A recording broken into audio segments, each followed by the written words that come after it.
Halo Bapak Ibu, saudara-saudari sekalian, lovers and haters. Salam cerdas Indonesiaku. Jumpa lagi kita pada kesempatan kali ini. Bagi Anda yang belum subscribe channel saya, silakan subscribe channel saya. Tekan loncengnya agar Anda dapat notifikasi setiap kali saya mengupload video-video saya. Oke, pada kesempatan kali ini saya akan membahas sesuatu yang lagi viral-viralnya, lagi apa ya? Ya viral lah gitu ya. Sampai membuat Ibu Sri Mulyani pusing, ya. Ya, soal Mario, anaknya Rafael ya, yang menganiaya David ya, sehingga harus dirawat di rumah sakit gitu ya. Gara-gara itu bapaknya kena getahnya. Kenapa? Karena si anak ini, Mario ini suka flexing gitu ya, memamerkan. Apa itu? Harley Davidson, Rubicon, dan juga katanya punya rumah kos-kosan. Wih, yang nilainya miliaran. Bagaimana mungkin ya? Mohon maaf ya.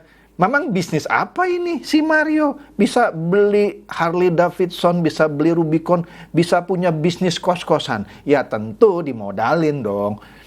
Yang nggak mungkin lah yang modalin dari langit gitu ya. Nah sehingga gara-gara itu langsunglah bapaknya diperiksa sekarang. Katanya nanti kita lihat ya. Jangan di skip videonya ya. Katanya sudah dicurigai sejak lama bapaknya dia. Jadi begitu pecah kasusnya si anaknya ini, si Mario, ya sudah bapaknya sekarang diperiksa lah gitu ya. Nah inilah kalau menurut beberapa ahli, karena ya tadi sifat flexingnya si Mario ini suka mamer-mamer gitu ya. Ya gue bilang sih gini loh, kalau bapak lu itu apa ya, dapat uang yang nggak jelas, lu dibeliin barang-barang mewah, lu jangan flexing-flexing dah. Kecuali lu juga punya bisnis ya, lu nggak punya bisnis, kalaupun lu punya bisnis apa tadi ya, kos-kosan, dari mana lu punya modal? Nah gara-gara itu bapak lu kena. Nah inilah katanya gara-gara orang tua yang disebut strawberry parent. Strawberry parent adalah orang tua yang selalu memenuhi permintaan atau keinginan anaknya, ya. Ya jadi dimanja gitu ya, minta apa dibelikan gitu ya, ketimbang membina anaknya tapi memanjakan gitu ya. Dan si anaknya ini rasanya kalau dia tidak flexing sepertinya kurang oke gitu ya, karena hanya dengan flexing dia mau menunjukkan nih gue lu gitu. Tapi oke lah, itu kan urusan keluarga ya, itu kan menurut analisa sejumlah ahli. Nah, yang saya mau soroti ini adalah gara-gara Mario, bapaknya kena. Nah, sekarang ada 13.000 pegawai Kementerian Keuangan lagi ditagih oleh KPK laporan hartanya. Gila lu, 13.000. Nggak tahu nih ya, kita lihat nih ya beritanya di TV One News. TV One News bilang gara-gara kasus Mario Dendi, ya anaknya Rafael Alun Trisambodo ya, apa Alun apa Alum, oke lah. Jadi ada 13.000 pegawai Kementerian Keuangan ditagih oleh KPK laporan hartanya. Nah, jadi di sini katanya ya tadi yang anaknya Rafael, yaitu Mario Dendi Setrio yang menganiaya anak dari pengurus pusat GP Ansor, yaitu David ya. Nah, maka dari itu Mario yang merupakan anak dari Rafael Alun Trisambodo ya, yang suka flexing ya, gaya hidup mewahnya sering muncul di media sosial kali ya, maka dia ditahan polisi kan, sudah ditahan ya. Katanya setelah ditahan pun dia memperlihatkan sikap tubuh yang mendongak begini, seakan-akan nggak merasa bersalah. Sedangkan temennya itu sampai nunduk-nunduk malu gitu, dia nggak malu gitu. Hebat bener ya. Nah, menurut TV One News ya, TV One News mengutip suatu akun Instagram yaitu undercover.id ya, pada tanggal 26 Februari. Katanya KPK meminta 13.000 pegawai Kementerian Keuangan melaporkan harta kekayaannya paling lambat 31 Maret 2023 ini. Ya. Nah, laporan kekayaan atau LHKPN merupakan kewajiban setiap penyelenggara negara. Ya. Nah, itu diungkapkan oleh PLT juru bicara pencegahan KPK, Ipi Mariati Kuding, melalui pesan tertulisnya Jumat 24 Februari katanya ya. Batas waktu pelaporan LHKPN periodik, ya jadi setiap tahun sekali harus lapor, setahun sekali harus lapor, ya gitu ya. Jadi dipantau gitu, kekayaan Anda bertambahnya berapa banyak, masuk akal nggak? Ya sebenarnya LHKPN menurut hemat saya ya bisa diakalin sih ya. Bisa saja enggak dilaporkan semuanya kekayaannya, ada yang tidak dilaporkan. Tapi itu nggak usah pusing lah kita, itu sudah jadi rahasia umum gitu ya. Jadi sehingga di sini katanya ada 13.800 pegawai Kementerian Keuangan katanya masing punya waktu untuk melaporkan harta kekayaannya sampai tanggal 31 Maret 2023. Iya, ini memang kewajiban setiap tahun sih ya. Oke. Nah, jadi kasarnya sekarang puluhan ribu ya, tadi 13.800 ya, karyawan Kementerian Keuangan jadi disorot gitu ya. Nah, kemudian ini menarik lagi nih. Menurut Tempo nih beritanya baru juga nih, hari Minggu beritanya. Berarti berita kemarin ini ya. Nah, gaya hidup mewah Dirjen Pajak Suryo Utomo atasannya Rafael Aluntri Sambodo katanya ya menjadi sorotan. Wah, jadi ini merembet gitu ya. Waduh, merembet ya. Luar biasa. Nah, Kompas menulis bahwa LHKPN atau laporan kekayaan lah singkatnya gitu ya dari Rafael Aluntri Sambodo ini sebenarnya dicurigai sejak 2012. Nah, seorang pakar, Ibu Yenti Ganarsi, mempertanyakan, ada pembiaran? Nah, karena sudah diketahui sebenarnya, sudah dicurigai sejak tahun 2012, ya. Jadi, katanya, kejanggalan yang dari, transaksi yang dilakukan oleh pejabat Direktorat Jenderal Pajak ini, Rafael Aluntri Sambodo, yang ditemukan oleh PPATK sejak 2012 dan sudah dilaporkan ke KPK, tetapi tidak ditindaklanjuti. Nah, ini menuai banyak pertanyaan. Kan sudah dilaporkan sama PPATK ke KPK sejak tahun 2012 nih, ya.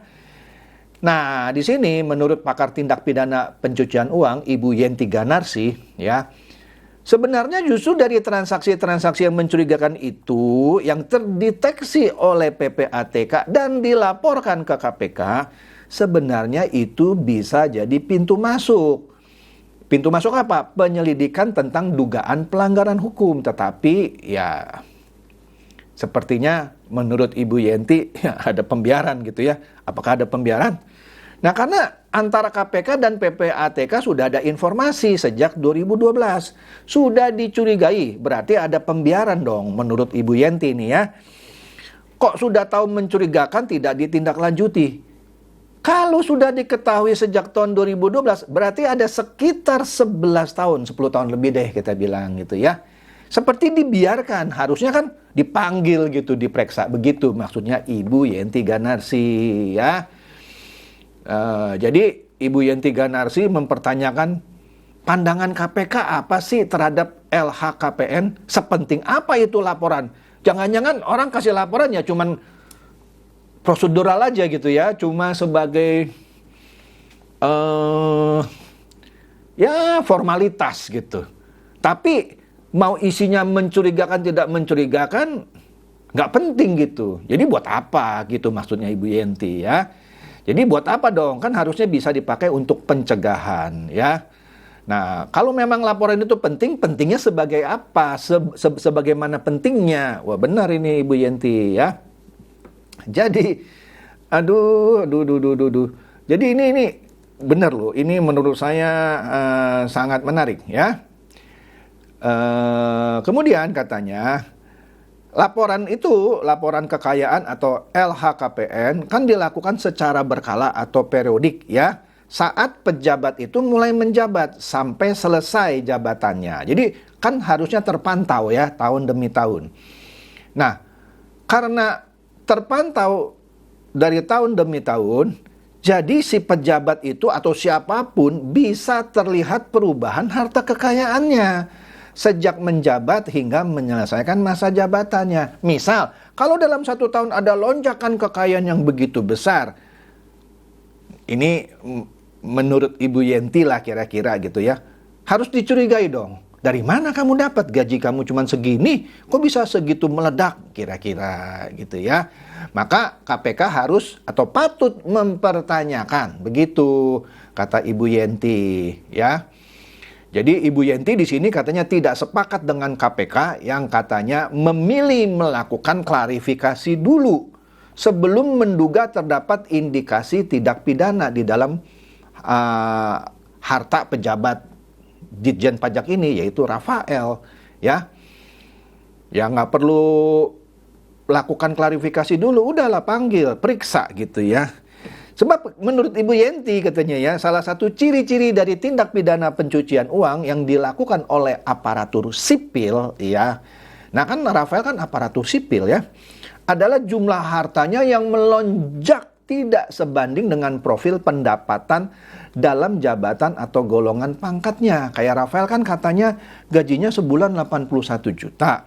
Kalaupun 1 rupiah pun tidak dia belanjakan 1 tahun, tidak mungkin mencapai 1 miliar kan. Misal, kalau tiba-tiba pertambahan kekayaannya 5 miliar gitu ya, harus dipertanyakan, bagaimana you bisa dapat 5 miliar? Gaji kamu aja setahun nggak 1 miliar, begitu maksudnya ya.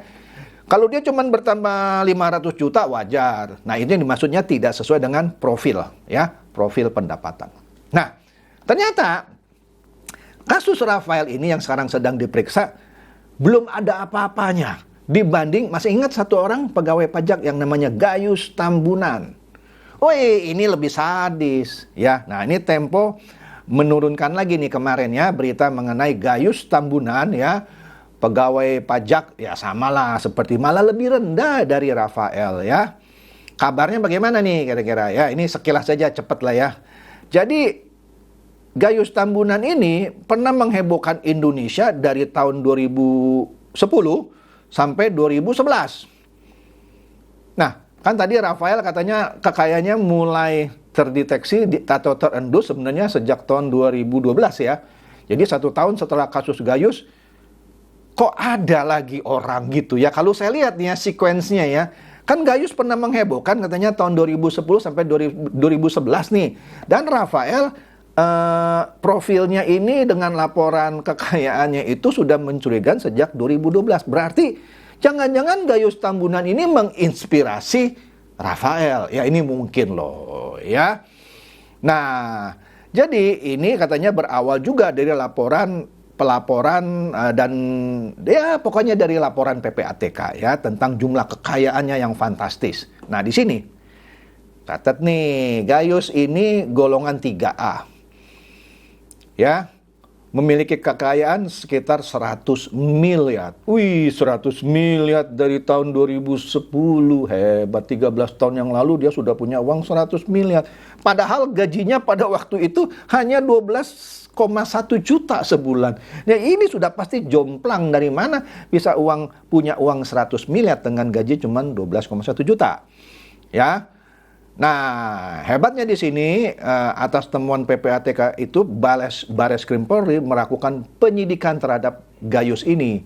Ya, pada Oktober 2009, kemudian disidang ya di Pengadilan Negeri Jakarta Selatan di 19 Januari 2011, pengadilan ini menjatuhkan hukuman 7 tahun penjara dan denda 300 juta subsidiar 3 bulan. Ya, nah ya biasalah Gayus nggak terima keputusan tersebut, dia banding. Nah ini seperti Doni Salmanan, dia banding malah hukumnya ditambah ya. Kemudian dia lakukan lagi perlawanan hukum, melakukan peninjauan kembali ke Mahkamah Agung. Kemudian Mahkamah Agung juga menolak peninjauan kembali itu ya. Dan dia harus menjalani hukuman 12 tahun penjara ditambah vonis 8 tahun untuk perkara penggelapan pajak PT Mega Citralaya. Kemudian dia juga dihukum karena dia memalsukan paspor. Mati lu ya. Ya panjang lah ceritanya ya. Jadi total hukuman yang harus dijalankan Gayus Tambunan pada waktu itu adalah 29 tahun penjara. Nah, kita nggak tahu nih, kalau Rafael ini ditemukan bersalah, berapa tahun ini ya hukumannya? Saya nggak tahu lah, tapi rasanya nggak mungkin seperti Gayus nih yang 29 tahun gitu ya. Tetapi ya Indonesia Raya kan ada remisi tahun demi tahun ya. Ada remisi di hari kemerdekaan dia pernah dapat ya. Iya 3 bulan. Idul Fitri ya di tahun yang sama dia dapat lagi 1 bulan. Di 2013 dia dapat lagi remisi. 2014 dapat lagi remisi di waktu Natal ya. Wih, terus dapat remisi lagi di Idul Fitri 2015 gitu ya. 2016 dapat lagi remisi 6 bulan remisinya ya. Dan di tahun berikutnya juga sama dapat remisi segitu. 2019 dia dapat remisi khusus ya. 2 bulan di tahun 2019 ya, dapat di Hari Raya Idul Fitri. 2020 dapat lagi remisi 2 bulan. Tahun berikutnya dapat lagi remisi 6 bulan. Jadi remisi itu dikurangin gitu hukumannya gitu ya. Dia dapat pada hari kemerdekaan. Kemudian 2022 yang lalu dia juga termasuk narapidana tipikor yang mendapatkan remisi lagi. Aduh, mantap ya. Ya, oke. Ya. Jadi dari semua pegawai Ditjen Pajak yang paling lama dihukumnya ini Gayus. Gayus sampai sekarang ini masih di penjara sih ya, cuman saya nggak tahu sisanya berapa tahun gitu ya. Nah, cuman kekayaannya gimana, apakah disita semuanya ya? Di sini di Tempo tidak dijelaskan gitu ya. Oke. Nah, sekarang nih menjelang mau penutupan laporan pajak. Kan setiap akhir Maret ya. Ini sebentar lagi sudah mau akhir Februari, sebentar lagi kita masuk awal Maret, kita masih punya waktu sekitar 1 bulan untuk melaporkan pajak. Ya, nah di sini Ibu Sri Mulyani menurut Merdeka.com merayu masyarakat agar tetap taat bayar pajak, meski ada kasus Rafael Alun Trisambodo. Kasihan juga loh Ibu Mulyani harus merayu masyarakat agar tetap taat bayar pajak. Saya sih sepakat sama Ibu Sri Mulyani ya. Sepakat. Meskipun ada kasus Gayus Tambunan, Rafael Alun Trisambodo, nah sekarang dirjennya mulai disorot juga gitu ya. Kita tetap harus bayar pajak. Kenapa? Begini loh. Ini saya bikin iseng-iseng ya. Saya rasa saya tidak salah nih. Saya bikin begini status di Facebook saya. Friends, tetaplah taat bayar pajak. Ini saya mendukung Ibu Sri Mulyani loh. Kan Ibu Sri Mulyani lagi merayu. Jadi saya ikut mendukung Ibu Sri Mulyani. Tetaplah taat bayar pajak dan laporkan pajak Anda paling lama akhir Maret. Kalau pribadi ya, kalau perusahaan ada deadline-nya lain lagi. Karena, ini menurut saya loh ya. Ini agak joking ya, agak bercanda, tapi saya serius. Belum semua anak pejabat di Direktorat Jenderal Pajak sudah punya Harley Davidson dan Jeep Rubicon seperti si Mario. Karena kan masih ada kan pejabat yang kerjanya di Direktorat Jenderal Pajak yang anaknya belum punya Harley dan belum punya Rubicon. Pak, hubungannya apa, Pak? Begini loh, kalau belum semua karyawan atau pejabat Ditjen Pajak anaknya belum punya Harley dan belum punya Jeep Rubicon, dan Anda tetap ngotot, oh kok gitu saya nggak mau bayar pajak. Ini kita ngomong belak-belakan ya. Orang-orang seperti ini, Rafael, Gayus Tambunan, mereka bisa kaya dari mana? Udahlah, itu rahasia umum lah. Mungkin dia berdamai sama orang yang tidak taat bayar pajak. Ya dikasih insentif lah, tolonglah pajak saya dikurangin ya. Aturan harus bayar sekian miliar, potonglah 50%. Kalau bisa potong 75%. Ini buat kamu. Kira-kira begitulah. Ya Anda bacalah kasusnya Gayus Tambunan gitu ya, yang membantu penggelapan pajak sebuah PT. Nah Rafael ini saya nggak tahu PT mana saja. Kan yang dicurigai seperti itu. Saya belum menuduh sih ya. Dan tidak boleh menuduh gitu ya. Tetapi kira-kira modusnya akan sama. Jadi kalau Anda tidak taat bayar pajak dan terdeteksi dan Anda diperiksa, ketemu pejabat Ditjen Pajak, oknum dah saya bilang. Yang mentalnya seperti Gayus Tambunan gitu ya. Dan saya belum tahu nih Rafael ini punya kekayaannya dari mana. Kan bisa aja dari hibah katanya ya. Saya ngomong yang sudah terbukti dah. Yang mentalnya seperti Gayus Tambunan, ya Anda akan diperas gitu. Atau tanpa Anda diperas, Anda nyogok dia. Supaya anaknya bisa punya Harley, anaknya bisa punya Jeep Rubicon. Coba kalau Anda taat bayar pajak, tidak ada celah kan buat dia ya untuk melakukan kong kali kong dengan Anda. Ya kecuali Anda milih untuk tidak taat pajak dan Anda pikir ntar gampang lah gue beli itu orang-orang di Direktorat Jenderal Pajak gitu. Ya itu terserah Anda gitu ya. Tapi saya mendukung Ibu Sri Mulyani. Taatlah bayar pajak. Kalau Anda nggak taat, lah Anda akan jadi incaran ya. Oknum lah saya bilang ya di Direktorat Jenderal Pajak. Karena modusnya begitu ya. Jadi tetaplah taat bayar pajak karena belum semua gitu ya. Dari mereka anak-anaknya sudah punya Harley Davidson dan Jeep Rubicon gitu ya. Wah, saya serius ini. Kalau mereka semua sudah ini, tetap juga sih ya. Karena gaji seorang Rafael katanya sudah 81 juta. Kan dulu kan semangat untuk memberikan gaji besar kepada orang-orang di Kementerian Keuangan, termasuk yang dibawanya yaitu Direktorat Jenderal Pajak, agar mereka tidak korupsi kan. Tetapi tetap aja korupsi. Oleh karena itu taatlah bayar pajak daripada Anda kena kasus gitu ya. Dan Anda harus bayar-bayar mereka gitu ya. Makanya taat bayar pajak ya. Oke deh, itu saja ya. Semoga ini mencerdaskan dan mencerahkan Anda semua. Silakan share video saya ini kepada teman-teman, sahabat atau kerabat supaya mereka tambah cerdas dan tercerahkan. Seperti biasa, terima kasih.